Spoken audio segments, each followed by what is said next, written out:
ಅಖಂಡ ಭಾರತ ವಾಹಿನಿಯ ಮತ್ತೊಂದು ವಿಡಿಯೋಗೆ ಸ್ವಾಗತ.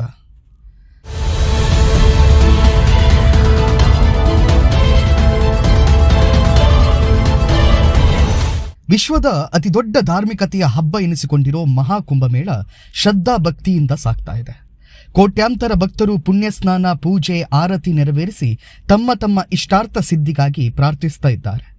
ಕಾರ್ಯವೊಂದು ಸಾಧನೆ ಹಲವು ಎಂಬಂತೆ ಮಹಾಕುಂಭಮೇಳ ಕೇವಲ ಭಕ್ತರ ಮೋಕ್ಷ ಸಾಧನೆಯ ಹಾದಿ ಮಾತ್ರವಲ್ಲದೆ ವ್ಯಾಪಾರ ವಹಿವಾಟಿನ ಕಾರಣಕ್ಕೂ ಸದ್ದು ಮಾಡುತ್ತಿದೆ. ಪ್ರತಿನಿತ್ಯ ಲಕ್ಷಾಂತರ ಭಕ್ತರು ಆಗಮಿಸುವ, ಒಟ್ಟಾರೆ ಕೋಟ್ಯಾಂತರ ಭಕ್ತರ ಪಾಲ್ಗೊಳ್ಳುವಿಕೆಗೆ ಸಾಕ್ಷಿಯಾದ ಮಹಾಕುಂಭಮೇಳದಲ್ಲಿ ಅಡಿಭೂಮಿಗೂ ಚಿನ್ನದ ಬೆಲೆ ಬಂದಿದೆ. ಅದು ಹೇಗೆ? ಕುಂಭಮೇಳದ ಆರ್ಥಿಕ ಲೆಕ್ಕಾಚಾರವೇನು? ಉತ್ತರ ಪ್ರದೇಶ ಸರ್ಕಾರಕ್ಕೆ ಲಾಭವೋ ನಷ್ಟವೋ? ಇದೆಲ್ಲವನ್ನ ಹೇಳ್ತೀವಿ ಈ ವಿಡಿಯೋದಲ್ಲಿ. ವಿಡಿಯೋವನ್ನ ತಪ್ಪದೆ ಕೊನೆವರೆಗೂ ನೋಡಿ.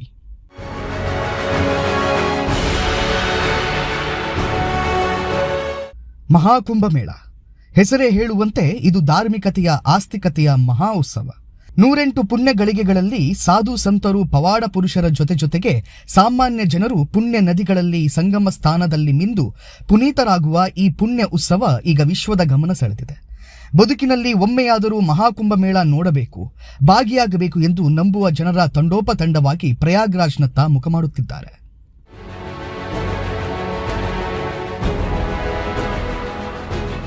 ಫ್ಲೈಟ್ಸ್, ರೈಲ್ವೆ, ಖಾಸಗಿ ವಾಹನ, ಸರ್ಕಾರಿ ಬಸ್ ಹೀಗೆ ಪ್ರವಾಸಕ್ಕೆ ಲಭ್ಯವಿರೋ ಪ್ರತಿಯೊಂದು ಮಾರ್ಗದಲ್ಲೂ ಜನಸಾಗರವೇ ಹರಿದು ಬರ್ತಾ ಇದೆ. ಕೋಟ್ಯಾಂತರ ಭಕ್ತರು, ಲಕ್ಷಾಂತರ ವಾಹನಗಳು ಪ್ರಯಾಗ್ರಾಜ್ನತ್ತ ಮುಖ ಮಾಡುತ್ತಿದ್ದಾರೆ.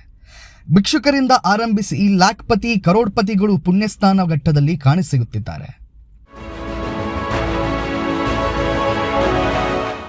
ಆರ್ಥಿಕವಾಗಿ ಉತ್ತರ ಪ್ರದೇಶಕ್ಕೆ ಹೊಸ ದಿಸೆಯನ್ನ ನೀಡಬಲ್ಲ ಉತ್ಸವ ಎಂದು ಆರ್ಥಿಕ ತಜ್ಞರು ಅರ್ಥೈಸಿದ್ದಾರೆ. ಗಂಗಾ, ಯಮುನಾ, ಸರಸ್ವತಿ ತಟದಲ್ಲಿ ನಡೆಯೋ ಪುಣ್ಯ ಸ್ನಾನದಲ್ಲಿ ಸಣ್ಣ ಲೆಕ್ಕಾಚಾರದಲ್ಲೇ 35ರಿಂದ 40 ಕೋಟಿ ಜನರು ಪುಣ್ಯ ಸ್ನಾನ ಮಾಡುತ್ತಾರೆ. ಹೀಗೆ ಪುಣ್ಯ ಸ್ನಾನ ಮಾಡಿದವರೆಲ್ಲ ಒಂದೊಂದು ರೂಪಾಯಿ ವ್ಯಯಿಸಿದರೂ ಆರ್ಥಿಕತೆಗೆ 35ರಿಂದ 40 ಕೋಟಿ ರೂಪಾಯಿ ನೀಡಿದಂತಾಯಿತು. ಹೀಗಾಗಿ ಇದು ಆರ್ಥಿಕತೆಯ ಪುನರುಜ್ಜೀವನ ಎಂದರೂ ತಪ್ಪಿಲ್ಲ. ಆರ್ಥಿಕ ತಜ್ಞರ ಲೆಕ್ಕಾಚಾರದ ಪ್ರಕಾರ ಇದು ಉತ್ತರ ಪ್ರದೇಶದ 1 ವರ್ಷದ ಬಜೆಟ್ ಮೀರುವ ಲಾಭವನ್ನ ರಾಜ್ಯಕ್ಕೆ ತಂದುಕೊಡಲಿದೆ ಎನ್ನಲಾಗಿದೆ.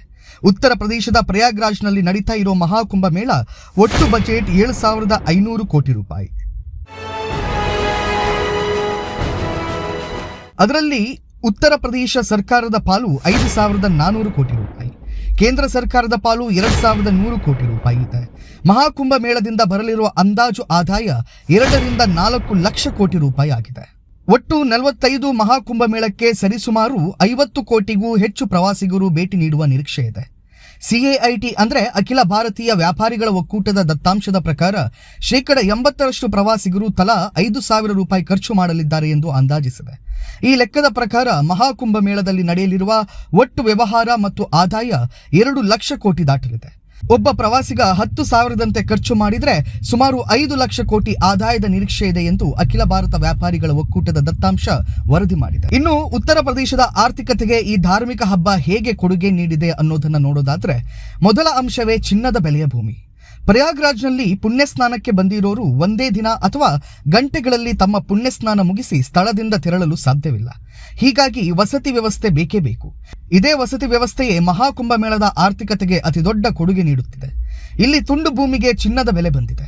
ಅಂದಾಜು 1.5 ತಿಂಗಳುಗಳ ಕಾಲ ನಡೆಯೋ ಪುಣ್ಯ ಸ್ನಾನಕ್ಕಾಗಿ ಇಲ್ಲಿ ವಸತಿ ವ್ಯವಸ್ಥೆ ಕಲ್ಪಿಸಲಾಗಿದ್ದು, ಮಲಗಿ ನಿದ್ರಿಸಲು ಬೇಕಾದ ಜಾಗಕ್ಕೂ ಜನರು ದುಬಾರಿ ಬೆಲೆ ತೆರಬೇಕಾದ ಪರಿಸ್ಥಿತಿ ಇದೆ. ಜನವರಿ 13ರಿಂದ ಫೆಬ್ರವರಿ 26ರವರೆಗೆ ಮಹಾಕುಂಭಮೇಳ ನಡೆಯುತ್ತಿದೆ. ಪ್ರಯಾಗ್ರಾಜ್ನ ನದಿಯ ದಡದಲ್ಲಿ 4,000 ಹೆಕ್ಟೇರ್ ಪ್ರದೇಶದಲ್ಲಿ ಮಿನಿ ನಗರವೇ ತಲೆ ಎದ್ದಿದ್ದು ಮೂಲ ಸೌಕರ್ಯಗಳನ್ನು ಕಲ್ಪಿಸಲಾಗಿದೆ. ಇದನ್ನ ಹೊರತುಪಡಿಸಿ ನಗರದಲ್ಲಿ ಖಾಸಗಿಯಾಗಿಯೂ ಸಾವಿರಾರು ವಸತಿ ಕ್ಯಾಂಪ್ಗಳು, ಹೋಟೆಲ್ಗಳು ತಲೆ ಎತ್ತಿದ್ದು ಭಕ್ತರಿಗೆ ತಾತ್ಕಾಲಿಕ ಸೂರು ಒದಗಿಸುತ್ತಿದೆ. ಮಹಾಕುಂಭಮೇಳ 2025 ಮುಕ್ತಾಯಕ್ಕೆ ಇನ್ನು 15 ದಿನಕ್ಕೂ ಅಧಿಕ ಕಾಲವಿದೆ. ಈಗಾಗಲೇ ಮಕರ ಸಂಕ್ರಾಂತಿಯ ಮೊದಲ ದಿನವೇ ಸುಮಾರು 1.75 ಕೋಟಿ ಜನರು ಅಮೃತ ಸ್ನಾನ ಮಾಡಿ ಪಾವನರಾಗಿದ್ದಾರೆ. ತ್ರಿವೇಣಿ ಸಂಗಮದಲ್ಲಿ ಭಕ್ತಾದಿಗಳ ಸಾಗರವೇ ಹರಿದು ಬಂದಿದೆ. ಈ ಬಾರಿ ಒಟ್ಟು 50 ಕೋಟಿಗೂ ಅಧಿಕ ಭಕ್ತಾದಿಗಳು ಪ್ರಯಾಗ್ರಾಜ್ಗೆ ಭೇಟಿ ಕೊಡುವ ಎಲ್ಲ ಸಾಧ್ಯತೆಗಳು ಇವೆ. ಈ 50 ಕೋಟಿ ಜನರಿಗೆ ವಸತಿ ವ್ಯವಸ್ಥೆ ನೀಡೋದು ದೊಡ್ಡ ಸವಾಲು. ಇದೇ ಕಾರಣಕ್ಕೆ ಜನರು 1,000ದಿಂದ ಆರಂಭಿಸಿ 1.5 ಲಕ್ಷದವರೆಗೂ ಬೆಲೆ ತತ್ತು ಒಂದು ರಾತ್ರಿಯ ವಾಸ್ತವ್ಯದ ವ್ಯವಸ್ಥೆಯನ್ನ ಮಾಡಿಕೊಳ್ಳುತ್ತಿದ್ದಾರೆ. ಪ್ರಯಾಗ್ರಾಜ್ನಲ್ಲಿ ಸರ್ಕಾರವು ಕೂಡ ಟೆಂಟ್ ವ್ಯವಸ್ಥೆ ಕಲ್ಪಿಸಿದೆ. ಸಾಮಾನ್ಯ ಜನರಿಂದ ಆರಂಭಿಸಿ ವಿವಿಐಪಿಗಳವರೆಗೆ ಎಲ್ಲ ಸ್ತರದ ಜನರಿಗಾಗಿಯೂ ಇಲ್ಲಿ ವಸತಿ ವ್ಯವಸ್ಥೆ ಇದೆ. ಈ ಸರ್ಕಾರಿ ವ್ಯವಸ್ಥೆಯನ್ನ ಮೀರಿಸುವಂತೆ ಖಾಸಗಿ ಸಂಘ ಸಂಸ್ಥೆಗಳು, ಜನರು, ವ್ಯಾಪಾರಸ್ಥರು ತಮ್ಮ ತಮ್ಮ ಲಾಭಕ್ಕಾಗಿ ವಸತಿ ವ್ಯವಸ್ಥೆ ಕಲ್ಪಿಸಿ ಭಕ್ತರಿಗೆ ನೆರವಾಗುತ್ತಾ ತಮ್ಮ ಆದಾಯವನ್ನು ಕೂಡ ಹೆಚ್ಚಿಸಿಕೊಳ್ಳುತ್ತಿದ್ದಾರೆ. ಪ್ರಯಾಗರಾಜ್ ಹಾಗೂ ಸುತ್ತಮುತ್ತ ಈಗ ಒಂದು ರಾತ್ರಿಯ ಕಳೆಯುವುದು ಅಷ್ಟು ಸುಲಭವಲ್ಲ. ಹೊರಗೆ ಕೊರೆಯುವ ಚಳಿ, ತಲೆ ಮೇಲೆ ಒಂದು ಸೂರು ಪಡೆಯಲು ನೀವು ಹಣ ಖರ್ಚು ಮಾಡಲೇಬೇಕು. ಇಲ್ಲಿ ಒಂದು ರಾತ್ರಿ ಉಳಿಯಲು ನಾವು ಟೆಂಟ್ ಪಡೆಯಬೇಕಾದಲ್ಲಿ 1,500 ರೂಪಾಯಿಯಿಂದ ಆರಂಭಿಕ ದರವಿದೆ. ಇದಲ್ಲದೆ IRCTC ಟೆಂಟ್ಗಳು 20,000 ರೂಪಾಯಿಯಿಂದ ಆರಂಭವಾಗುತ್ತದೆ. ಇನ್ನು ಅಲ್ಟ್ರಾ ಲಕ್ಸುರಿ ಟೆಂಟ್ಗಳ ಬೆಲೆಯಲ್ಲಂತೂ ಕೇಳುವ ಹಾಗೆಯೇ ಇಲ್ಲ. ಒಂದು ರಾತ್ರಿ ಕಳೆಯಲು ಇಲ್ಲಿ ಬರೋಬ್ಬರಿ 1 ಲಕ್ಷ ರೂಪಾಯಿ ನೀಡಬೇಕಾಗುತ್ತದೆ. ಪ್ರತಿಯೊಬ್ಬ ಮನುಷ್ಯನು ಕನಿಷ್ಠ ಒಂದು ದಿನಕ್ಕೆ 3,000 ರಿಂದ 4,000 ರೂಪಾಯಿ ವ್ಯಯಿಸುವ ಸ್ಥಿತಿಯಲ್ಲಿರೋ ಪ್ರಯಾಗ್ರಾಜ್ ಕೇವಲ ವಸತಿಯಿಂದಲೇ ಕೋಟಿ ಹಣ ಗಳಿಸಿದೆ. ಈಗಾಗಲೇ ಅಲ್ಟಿಮೇಟ್ ಟ್ರಾವೆಲಿಂಗ್ ಕ್ಯಾಂಪ್ ಸುಮಾರು 40 ಟೆಂಟ್ಗಳನ್ನ ಪ್ರಯಾಗ್ರಾಜ್ದ ಸಂಗಮ ನಿವಾಸದ ಬಳಿಯಲ್ಲಿ ನಿರ್ಮಾಣ ಮಾಡಿವೆ. ಮಹಾಕುಂಭ ಮೇಳದಲ್ಲಿ ಇದು 3ನೇ ಬಾರಿಗೆ ಇಂತಹದ್ದೊಂದು ವ್ಯವಸ್ಥೆಯನ್ನ ಈ ಸಂಸ್ಥೆ ಮಾಡಿದೆ. ಇಲ್ಲಿ ಹೆಚ್ಚು ಕಡಿಮೆ ತಂಗುವವರು NRIಗಳು, ಬಾಲಿವುಡ್ ಸ್ಟಾರ್ಗಳು, HNI ದೊಡ್ಡ ಕಂಪನಿಯ CEOಗಳು ಇಂಥವರು ಈ ರೀತಿಯ ಟೆಂಟ್ಗಳಲ್ಲಿ ವಾಸ ಮಾಡುತ್ತಾರೆ. ಈ ಟೆಂಟ್ಗಳ ಆರಂಭಿಕ ಬೆಲೆಯೇ ಒಂದು ರಾತ್ರಿಗೆ 70,000 ರೂಪಾಯಿಯಿಂದ 1 ಲಕ್ಷದವರೆಗೂ ಇದೆ. ಈ ಐಷಾರಾಮಿ ಟೆಂಟ್ಗಳು ಒಟ್ಟು 3 ಎಕರೆ ವಿಸ್ತಾರ ಪ್ರದೇಶದಲ್ಲಿ ನಿರ್ಮಿಸಲಾಗಿದೆ. ಒಂದೊಂದು ಟೆಂಟ್ 400 ರಿಂದ 500 ಸ್ಕ್ವೇರ್ ಫೀಟ್ ಜಾಗದಲ್ಲಿ ನಿರ್ಮಾಣಗೊಂಡಿದೆ.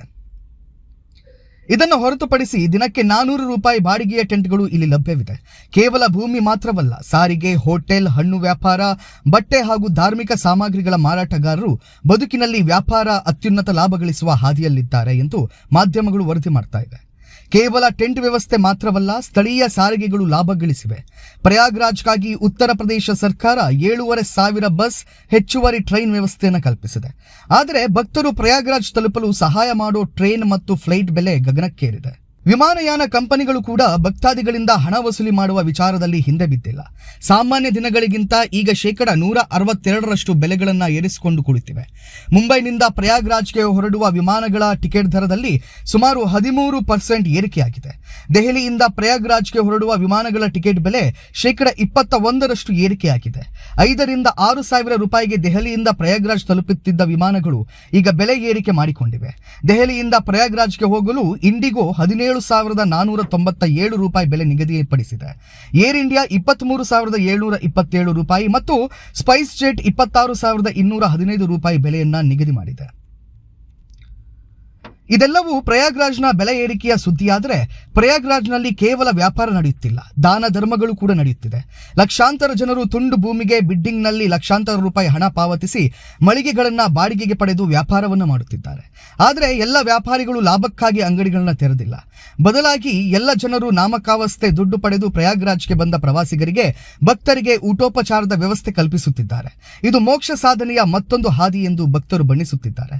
ಒಟ್ಟಿನಲ್ಲಿ ಧಾರ್ಮಿಕ ಉತ್ಸವ ಒಂದು ಧರ್ಮ ಸ್ಥಾಪನೆಯ ಜೊತೆಗೆ ಆರ್ಥಿಕ ವ್ಯವಸ್ಥೆಯನ್ನು ಕೂಡ ಉತ್ತೇಜಿಸುತ್ತಿರುವುದು ಅನುಮಾನವೇ ಇಲ್ಲ.